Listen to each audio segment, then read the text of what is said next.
Penguin Island by Anatole France. Book 2. The Ancient Times. Book 2, Chapter 10. The Dragon of Alca. Continuation. The days passed by, and no maiden arose in the island to combat the monster. And in the wooden monastery, old Maël, seated on a bench in the shade of an old fig tree, accompanied by a pious monk called Regimental, kept asking himself anxiously and sadly how it was that there was not in Alca a single virgin fit to overthrow the monster. He sighed, and Brother Regimental sighed too. At that moment old Maël called young Samuel, who happened to pass through the garden, and said to him, "I have meditated anew, my son, on the means of destroying the dragon who devours the flower of our youth, our flocks, and our harvests. In this respect, the story of the dragons of St. Riok and of St. Paul de Leon seems to me particularly instructive. The dragon of St. Riok was 6 fathoms long. His head was derived from the cock and the basilisk, his body from the ox and the serpent. He ravaged the banks of the Elorn in the time of King Bristochus. St. Riok, then aged 2 years, led him by a leash to the sea, in which the monster drowned himself of his own accord. St. Paul's dragon was 60 feet long and not less terrible. The blessed apostle of Leon bound him with his stole and allowed a young noble of great purity of life to lead him. These examples prove that in the eyes of God a chaste young man is as agreeable as a chaste girl. Heaven makes no distinction between them. For this reason, my son, if you believe what I say, we will both go to the coast of shadows.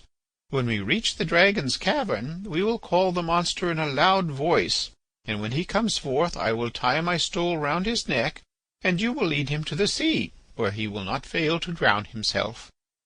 At the old man's words Samuel cast down his head and did not answer.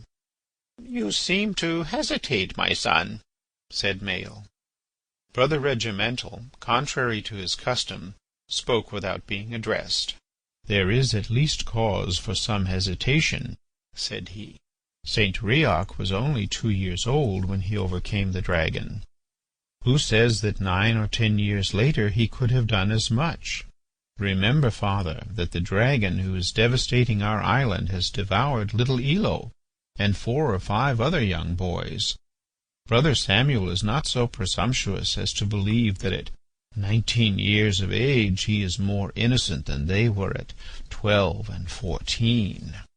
Alas," added the monk with a groan, "who can boast of being chaste in this world, where everything gives the example and model of love, where all things in nature, animals and plants, show us the caresses of love and advise us to share them?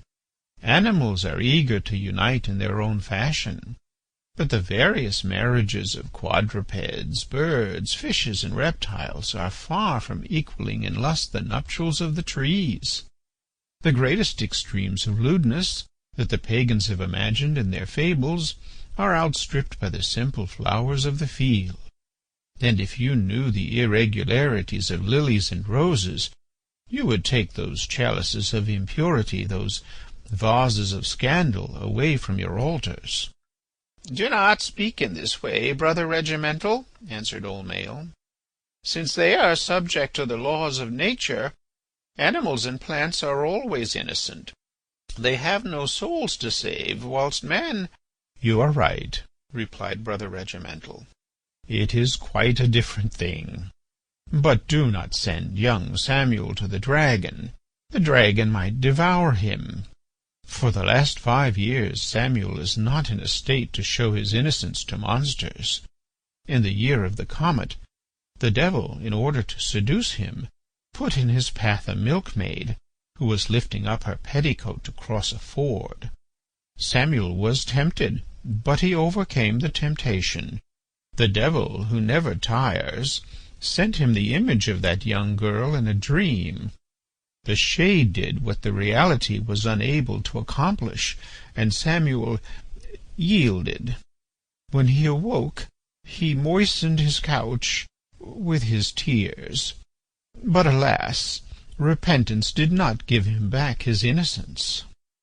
As he listened to this story, Samuel asked himself how his secret could be known, for he was ignorant that the devil had borrowed the appearance of Brother Regimental so as to trouble the hearts of the monks of Alca.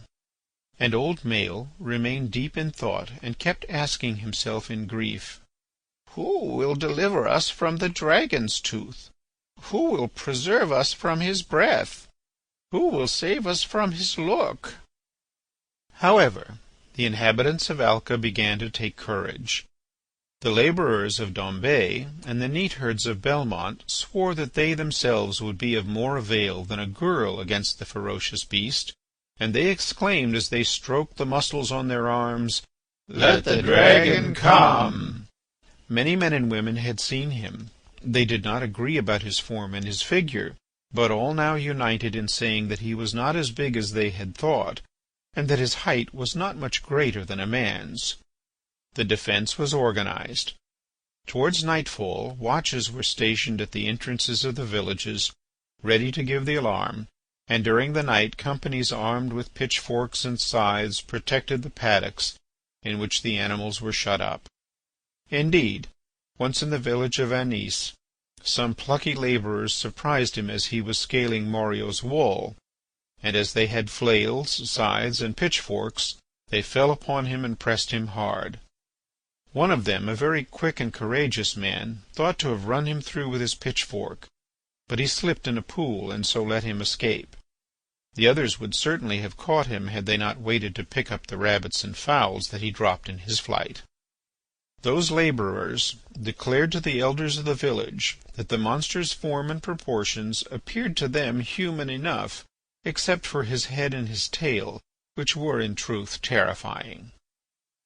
End of chapter 10.